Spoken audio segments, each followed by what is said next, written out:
Halos isang buwan na lamang, tayo'y mamimili na ng ating mga kandidatong palagay natin ay nararapat mauwi. Ngayon, may dala naman akong isang panukalang batas na libreng almusal mula kinder hanggang grade 12. Yan ay isusulong natin. Ang kabataan ang kinabukasan ng bayan. Kailangan natin silang pangalagaan.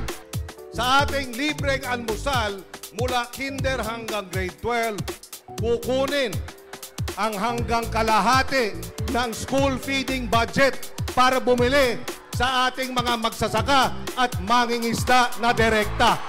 Mabuhay ang mga magsasaka, mangingisda, manggagawa na nagpapakain sa atin.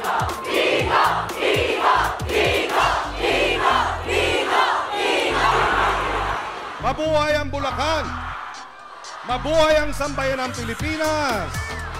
Sama-sama nating patunayan na may laban ang ating prinsipyo, ang ating paninindigan sa bilyong pera ng ating mga katunggali.